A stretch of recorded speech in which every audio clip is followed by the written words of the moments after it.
वैसे ललिता तो मुझे बहुत सुंदर लगती है, पर ललिता ऐसा नहीं मानती। उसे लगता है कि वो बिल्कुल सुंदर नहीं है और उसका रंग बहुत ही काला है। बचपन से बहुत सारी गलत धारणाएं अपनी सुंदरता और रूप रंग को लेकर ललिता के मन में है, इसलिए वो बहुत परेशान रहती है। और सुबह जल्दी उठकर अपने चेहरे पर नींबू, ककड़ी, टमाटर आदि लगाने लगती है। फिर दिन भर उपटन, फेस पैक आदि बनाकर अपने पर लगाती रहती है। ये उसका रोजाना का काम है। अरे बाबा रे, इतना जल रहा है और नहीं घिस सकती ऐसे नींबू को अपने चेहरे पर। ये ममता मौसी भी ना शायद उस दिन मुझे झूठ बोल दिया था और मैं पागल उनकी बातों में आ गई। नाना क्या बोली थी कि 1 महीने तक ऐसे नींबू को अपने चेहरे पर घिस घिस के लगाओ, चेहरा बिल्कुल साफ हो जाएगा। झूठी कहीं की। हाँ, मुझे तो ऐसी बातों में नहीं आना चाहिए। वैसे भी एक बार एक लड़की वीडियो में जो बोला था कि नींबू के साथ थोड़ा आम का अचार मिला दो और अपने चेहरे पर लगा लो, रंग साफ हो जाएगा, और मैं मूर्ख लगा भी लिया था। अरे बाबा रे, फिर जो हुआ था मेरे चेहरे का हाल। हाँ, नहीं, ऐसे कुछ भी नहीं लगाना चाहिए। पर कल मैंने जो वीडियो देखा था और एक लड़की का, वो तो नंबर 1 ब्यूटी गुरु है। वो झूठ नहीं बोल सकती, इतना व्यूज तो आते हैं उसको। हाँ, वो जो फेस पैक बोल रही थी ना, वही उपटन आज मैं बना लूँगी और अपने चेहरे पर लगाऊंगी। मुझे लगता है ये वाला उपटन जरूर काम देगा। मेरा रंग 1 महीने में साफ हो जाएगा। वो लड़की तो बोल रही थी 1 महीने तक इस उपटन को अपने चेहरे पर लगाओ और जादुई चेहरा पाओ। हाँ, आज ही शाम को बना लूंगी और अपने चेहरे पर लगाऊंगी। चलो, रसोई का काम तो हो गया। बहुत अच्छी खुशबू आ रही है। आज तो मैंने मेथी के पराठे, गोभी की तरकारी और फिर पुलाव, खीर और फिर गुलाब जामुन सब कुछ बनाया है। सासू माँ को बहुत पसंद आएगी, उन्हें तो खाने का बहुत शौक है। वैसे खाना तो बन गया, पर जल्दी बना लिया मैंने। अभी तो लंच का टाइम भी नहीं हुआ। ठीक है, बाद में परोस दूंगी। अब मैं अपनी फेस पैक बना लेती हूँ। वो लड़की जैसा बोली थी बिल्कुल वैसे ही बनाऊंगी। क्या बोली थी? हाँ। फिर ललिता फेस पैक बनाने लगती है। चलो, मैंने फेस पैक तो पीस लिया, बहुत अच्छे से बन गया। वो लड़की जो जो बोली थी वीडियो में, वो सब कुछ मैंने डाल दिया है। चावल का आटा, गेहूं का आटा और फिर बेसन, चंदन, हल्दी, इलायची, लवंग और क्या, हाँ, बड़ी वाली इलायची, हाँ, डाला है। और फिर गुलाब के पंखुड़ियाँ, इसके बाद अदरक और फिर नमक, फिर लहसुन, हाँ, सब कुछ डाल दिया। और वो लड़की तो बोल रही थी कि 1 घंटा के लिए इसे ऐसे ही रहने दो, फिर ये सेट हो जाएगा, उसके बाद चेहरे पर लगा लो। 1 महीना लगाने से रंग रूप खिल जाता है, रंग पूरा गोरा हो जाता है। हाँ, मुझे विश्वास है, इतने व्यूज तो आते हैं उसके। ये फेस पैक तो ज़रूर काम देगा। 1 घंटा बाद आकर इसे लगाऊंगी। यहाँ पर रख देती हूँ सेट होने के लिए।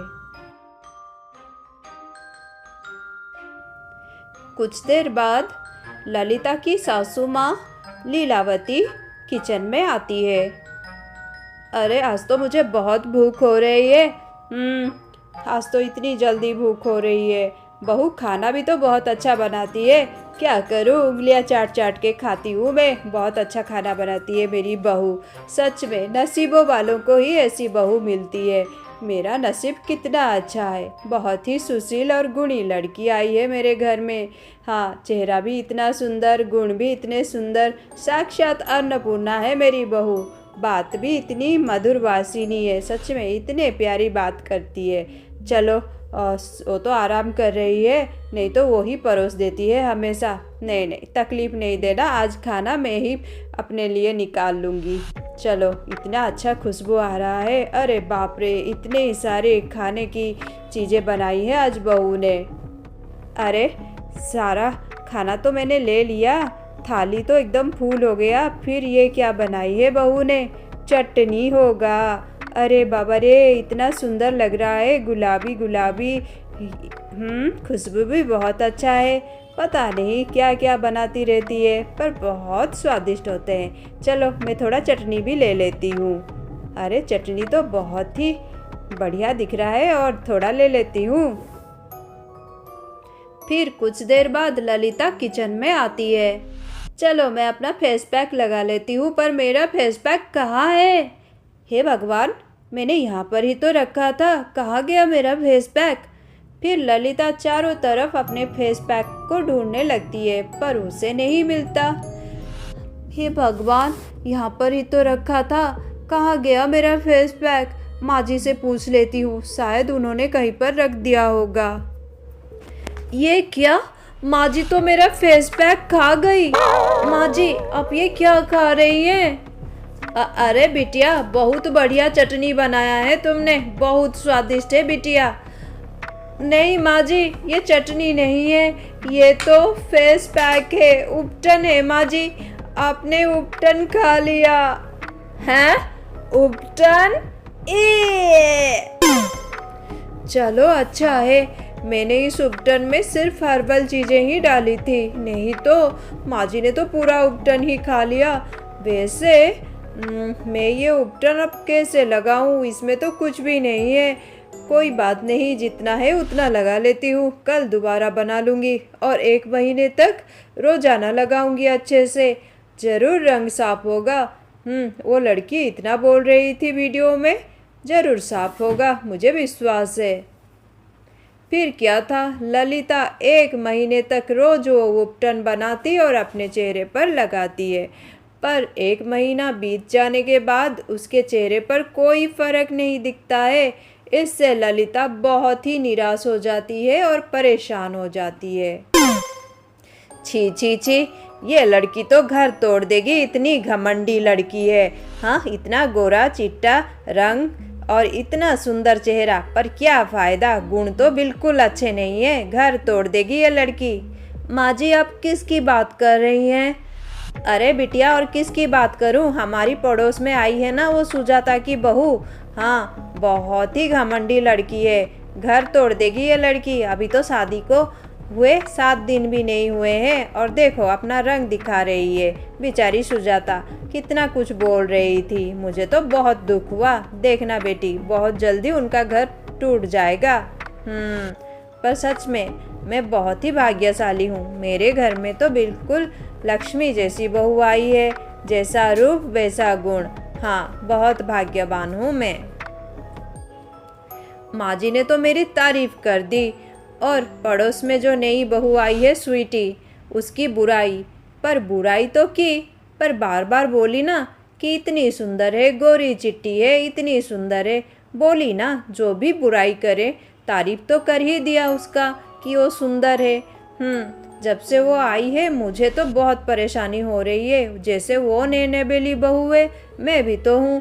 मेरी शादी को भी तो 3 महीने ही हुए हैं, 3 महीने में कौन पुरानी बहू हो जाता है। हाँ, अब तो आस पड़ोस में हर कोई उसकी रूप की ही गुणगान कर रहा था, इस सब से मुझे बहुत परेशानी होती है। वैसे मेरी भी हर कोई तारीफ करते हैं, पर मेरी सुंदरता की इतनी तारीफ नहीं करते, बस मेरे अच्छे गुणों की तारीफ करते हैं। हाँ,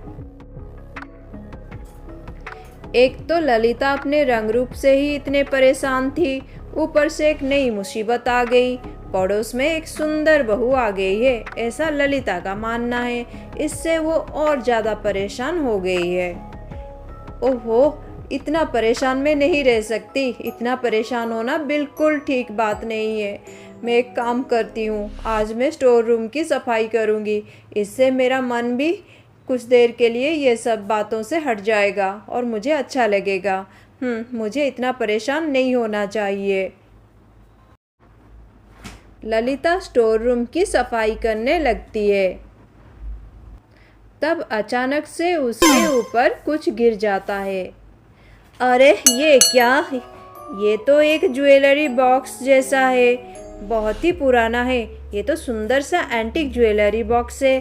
बहुत प्यारा है।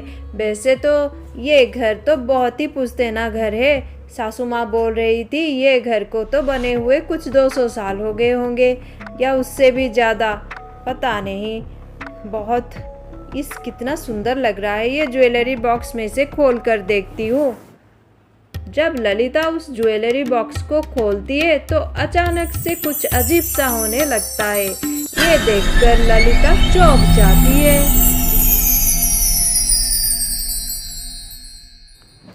डरो मत ललिता, मैं तुम्हारा कुछ भी बुरा नहीं करूँगी।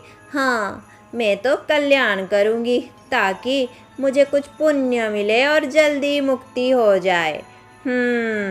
अच्छा बोलो, तुम्हें क्या चाहिए? अरे कौन हो तुम? ये तो कुछ अजीब सा हुआ। देखो, मैं किसी से नहीं डरती, मैं भगवान जी को बहुत मानती हूँ। मैं नहीं डरती, तुम कोई भी हो। बोलो कौन हो तुम और यहाँ क्या कर रही हो? ओ, पहली बार देखा, कोई भूत से नहीं डर रहा है। हाय, ये तो मेरी इमेज पर बात आ गई है।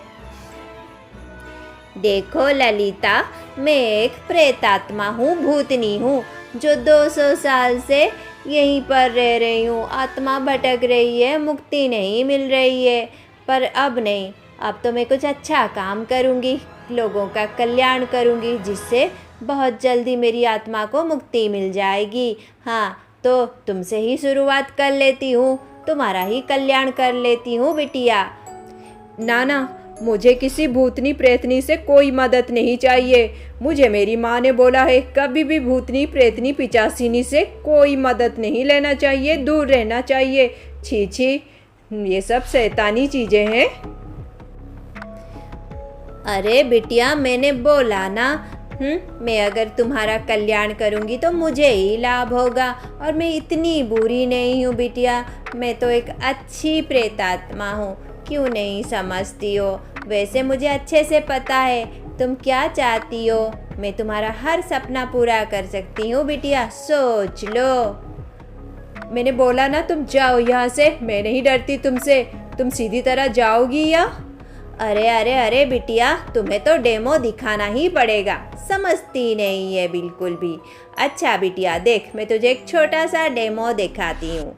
ये जो तेरी छोटी सी चोटी है ना, चूहे की पूंछ जैसी, जिसको देखकर तू बहुत परेशान रहती है, देख मैं तेरी परेशानी 1 सेकंड में दूर कर देती हूँ। हाँ, चिंग चिंग चिंग। ये क्या हो रहा है? हे भगवान, मैं सपना तो नहीं देख रही हूँ। मेरी वो छोटी सी चोटी कहाँ गई? ये तो लंबे घने बाल हैं, इतने सुंदर। ये तुमने कैसे किया? तुम क्या मुझे गोरी और सुंदर बना सकती हो?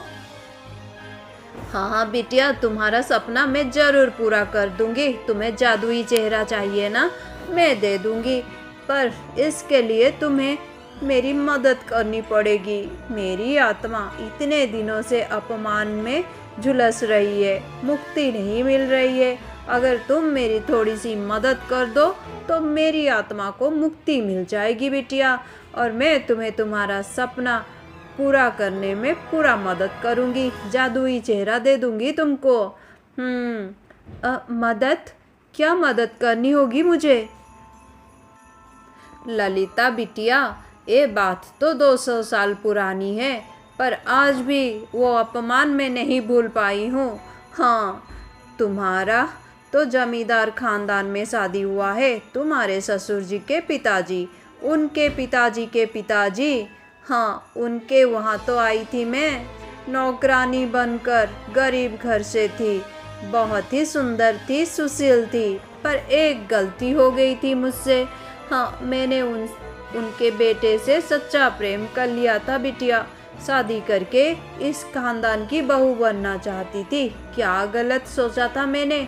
पर वो जमींदार जी, वो बुढ़ा कहीं का, इतना अपमान किया था मेरा और मेरे परिवार का। पूरे गांव भर में हर कोई हम पर हंसा था, इतनी बदनामी हुई थी। हाँ, मुंह पर बोला था हमें कि तुम लोग तो गरीब हो, छोटे लोग हो, नौकरानी हो, तुम्हें नहीं बनाऊंगा मैं अपनी घर की बहू। हाँ, इसलिए तो अपमान में सह नहीं पाई, और फिर पहाड़ से मैंने नहीं नहीं, वो सब मैं क्यों याद कर रही हूँ। अब तो मैं बदला लेना चाहती हूँ। जमींदार जो बैठा है ना स्वर्ग में, उसे मैं दिखाना चाहती हूँ। उसके खानदान को तोड़कर, उसकी खानदान की बदनामी कर कर, जग हंसाई कर कर। अगर ऐसा तुम करोगी तो मैं तुम्हें जादुई चेहरा दे दूंगी। देखो बिटिया, सीधी बात है, मैं चाहती हूँ तुम अपना परिवार तोड़ दो। हाँ, तुम्हारी ये जो सास और ससुर है ना, इन्हें घर से निकालो और तुम्हारी जो ननंद है उनके साथ झगड़ा करो, कलेश करो, कलेश करो, कलेश करो। और जैसे जग हंसाई मेरी हुई थी वैसे ही तुम लोगों की जग हंसाई हो। हाँ, देखो बिटिया, थोड़ी तो तकलीफ होगी ही, पर अपने पति के साथ हमेशा सुख शांति में रहोगी। इतनी सुंदर जो बना दूंगी मैं तुम्हें जादुई चेहरा देकर। सास ससुर की बात छोड़ो, भटकने दो उनको जहाँ भटकना है। मेरी आत्मा भी तो भटक रही है। ऐसा करने से मेरी आत्मा को शांति मिलेगी, उस जमींदार की आत्मा तो तड़पेगी ये सब देखकर। इतनी बदनामी और जग हंसाई जो होगी उसकी खानदान की। हाँ बिटिया, अगर ये काम तुम कर दो तो देखो, झटपट से मैं तुम्हें जादुई चेहरा दे दूंगी। हाँ, अपना परिवार तोड़ दूं? पर ऐसा मैं नहीं कर सकती, मैं ऐसी नहीं हूँ। सोच लो बिटिया, इमोशनल फूल मत बनो।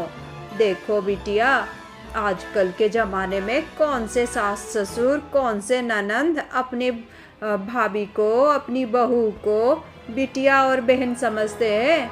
बहुत कम लोग होंगे। और तुम क्यों ये रिस्क ले रही हो, इन पर इतना सोच रही हो? अपने लिए सोचो। तुम्हारा बचपन का सपना है, तुम गोरी बनना चाहती हो, सुंदर बनना चाहती हो, जादुई चेहरा चाहती हो, जो तुम्हें झटपट से मिल जाएगा अगर तुम मेरी बात मान लोगी तो। इसलिए अपने लिए सोचो, ये सब मत सोचो। अपने पति के साथ रानी बनकर रहोगी, ठीक है? 3 दिन का समय दिया, अगर 3 दिन में तुमने अपना परिवार तोड़ दिया तो मैं तुम्हें जादुई चेहरा दे दूंगी। अगर नहीं तोड़ा और ऐसे ही इमोशनल फूल बनकर रही तो फिर ये ज्वेलरी बॉक्स को फेंक देना। मैं नहीं रहना चाहती। अच्छा, अब मैं चलती हूँ। अब ललिता बहुत परेशान हो जाती है और बहुत सोचने लगती है। फिर वो लालच में आ जाती है। सच ही तो बात है, भूतनी सच ही बोल रही थी। आजकल के ज़माने में कौन सा सास, कौन से ससुर पता नहीं कब अपने रंग दिखाने लगे। मुझे अपने बारे में सोचना चाहिए। मुझे तो जैसे भी जादुई चेहरा चाहिए, कुछ भी करके मैं कलेश करूँगी। हाँ, इस परिवार को तोड़ दूँगी। मैंने तो सासू माँ के लिए खाना परोस दिया है और खाने में बिल्कुल भी नमक नहीं डाला है। जब वो नमक की बात करेंगी तब मैं कलेश शुरू करूँगी और ऐसे ड्रामा शुरू हो जाएगा। अरे ये क्या, सासू माँ ने तो चुपचाप सारा खाना खा लिया। चलो मैं ही पूछ लेती हूँ। माँ जी, खाना कैसा था? अरे बिटिया, बहुत ही बढ़िया था खाना। पर माँ जी, मुझे लगता है खाने में नमक नहीं है। हाँ बिटिया, तो आपने बोला क्यों नहीं और ऐसे ही खा गई? बिटिया, अगर मैं बोलती तो तेरा चेहरा उतर जाता। इतने प्यार से, मेहनत से खाना बनाती हो हम सब के लिए। हाँ, और सामने खड़ी हो। अगर मैं नमक डालती खाने में तो तुम्हें पता लग जाता। ना ना बिटिया, मैं तुम्हारा दिल नहीं तोड़ना चाहती। क्या हो गया, थोड़ा सा नमक ही तो नहीं है? कोई बात नहीं, अगर तुम मेरे सामने खड़ी ना होती तो मैं नमक डालकर खा लेती, पर तुम्हारा दिल टूट जाएगा इसके लिए कुछ नहीं बोला। सच में बिटिया, मैं बहुत ही भाग्यवान हूँ कि तुम मेरी बहू हो, इतना ख्याल रखती हो। और इसके सामने मैं ये छोटी सी बात तुम्हें बोलकर तुम्हारा दिल दुखाऊं? ना बिटिया, मुझसे नहीं होगा। ये जो मैं बोलती हूँ ना कि मैं नसीब वाली हूँ इसलिए तुम जैसी बहू मुझे मिली है, ये दिल से बोलती हूँ बेटा। सच में मैं बहुत नसीब वाली हूँ। हाँ, तुम जैसी बहू भगवान हर किसी को दे। कितना ख्याल रखती हो, इतना अच्छा मन है तुम्हारा, इतना अच्छा सुंदर चेहरा। ऐसी बहू तो मैंने कहीं भी नहीं देखा है बेटा। भगवान तुमको बहुत आशीर्वाद करे, हमेशा इतनी ही सुंदर रहो, इतनी ही अच्छी रहो। मेरे घर में हर कोई तुमसे बहुत स्नेह करता है बेटा। मेरे घर को तुम ही संभालना बेटी, मुझे तुम पर बहुत भरोसा है। मैं बहुत खुश हूँ बेटी। अपनी सासू माँ के मुंह से ऐसी बात सुनकर ललिता पश्चाताप करने लगती है। उसका मन बदल जाता है और उसे सच्चाई पता लगती है कि उसके पास सब कुछ है। वो बेकार में जादुई चेहरा के पीछे पड़ी है। मैं सच में बहुत सुंदर हूँ, मुझे कोई जादुई चेहरा नहीं चाहिए। और ऐसे चेहरे के लिए मैं अपना ये परिवार तोड़ दूँ? सबसे बड़ा दुनिया में प्रेम होता है जो मैंने पा लिया है। नहीं चाहिए मुझे कुछ और। फिर वो ज्वेलरी बॉक्स को दूर कहीं फेंक देती है।